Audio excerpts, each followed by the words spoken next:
Hey everyone, I'm Matthew Francis, and I'm going to show you how to make your own Creole seafood boil at home.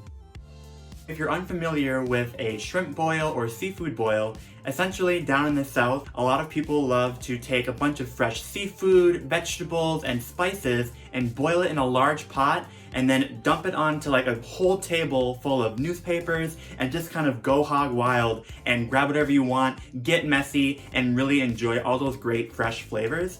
You can really use any type of seafood or vegetables you want inside. Of course, there are some more common ones. The most common would be shrimp, crayfish or crawfish, lobster, crab, seafood like that.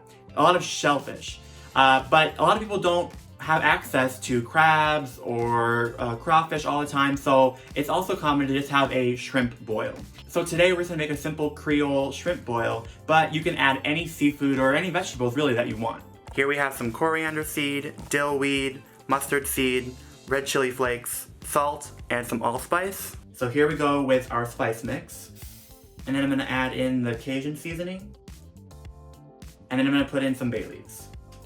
Okay, so now that our spices are in, I'm gonna add in our liquids. And for this recipe, you wanna have at least 2 quarts to a gallon of liquid. So what I'm gonna do is start with 2 quarts of water. And with any kind of seafood boil, you can just do water because you are seasoning it a lot. But a really great trick that I've learned a long time ago is just also put in some beer. It's just gonna give you some more sweetness, some more flavor, some more depth, and it's really, really great in the seafood boil. And then another important fact of when it comes to cooking a shrimp boil, it's about timing of what you add into the water. Because all these different items don't cook at the same temperature or for the same amount of time. If you add in your potatoes at the same time you add your shrimp, your potatoes are gonna be really hard and raw while your shrimp is overcooked. So you have to add your vegetables in stages. So we're gonna start with some red, medium, kind of waxy potatoes. You don't wanna use starchy Idaho potatoes or russets or like Yukon Golds. You really wanna go with simple red potatoes. You can do baby ones, large ones, but these are great because once they cook and they get soft, you can easily just kind of pick them up and take a bite out of them. And then once your potatoes are in, let's take it and put it on the heat. You can either put it on the stove or a fire, and you want to bring it to a boil and then cook it for about 15 minutes. You want the potatoes to be about halfway cooked at that point. Okay, so it's been 15 minutes of boiling the potatoes, and now we're gonna add in our corn, some red onion, and garlic. So for the garlic, I just took 2 heads and cut them in half like this.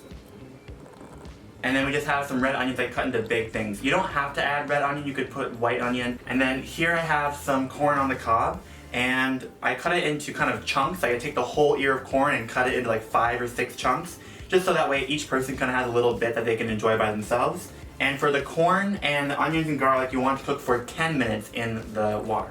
And even though these timings should work for your potatoes, that's kind of what you want to base the rest of your dish on. Like once the potatoes are ready, everything is ready. Alright, so now we're gonna let this boil for another 5 to 10 minutes. So now the corn and the onions have been cooking for about 10 minutes, and now we add our andouille sausage. This adds so much great flavor, meatiness to the entire dish. This is also would be a great time to add in any other types of seafood that's more hearty than your shrimp. So like crab, lobster, stuff like that. That would be take a little bit longer to cook than shrimp. And let that go for about 5 more minutes. Before we add in our shrimp, I want to just check on the potatoes. So let me scoop it up, and basically you can tell if the potato is fully cooked if you can stab a fork in and pull all the way out. But I don't need it to be fully cooked and fully tender at this point because I'm still going to cook it for a few more minutes. So as long as I can stab it easily, we're good to go. And yep, it goes in easy, so our potatoes are good, which means we can next add in our shrimp and our lemons.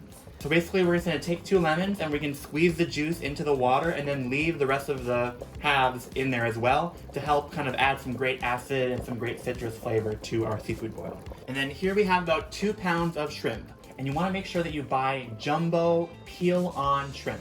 You can have them already deveined, but if you leave the peel on, there's going to be so much more flavor in the broth that you're making. If you have raw shrimp, it might take about 3 to 4 minutes to cook, and if they're frozen, it might take 5 to 6. But basically, you want them to be no longer raw, no longer pink, and become opaque, and maybe curl up a bit. And then you're gonna cook it for at least 3 more minutes or until your shrimp is fully cooked. Okay, so our shrimp is now finished cooking, which means that we can get to the last and final step of our recipe. You're gonna take this huge pot of water and you're going to drain off all the liquid, and then you're gonna dump it onto a table. You can just scoop all the contents out and like put it on a plate, but that's no fun. It's messy, it's not clean, but that's what's so much fun about it. So you can all just kind of get in there and really enjoy it. Now that everything's on the table, some people like to take some melted butter and pour it on top, put some fresh herbs. You can put even more like spices, some Old Bay, some Cajun seasoning. But what I like to do is just kind of sprinkle in some fresh parsley and then put a side of melted butter. You can put cocktail sauce, hot sauce, and maybe like a little extra shaker of Cajun seasoning or Old Bay. That way you and your family can just kind of pick and mix and match and do whatever you want with all these different flavors. That's it. We have a huge table full of great seafood boil to enjoy for dinner. Thank you for watching. I'm Matthew Francis, and if you enjoyed watching this video, please subscribe to Allrecipes. We make a ton of great recipes that you're going to enjoy for the summer or any time of the year, honestly. So down in the comments below, tell me if you would make your seafood boil the same way or what else you would add in it to make it your own. Don't forget to press the notification bell so you don't miss any of the great videos we do make. And until next time, I'm Matthew Francis. Bye-bye.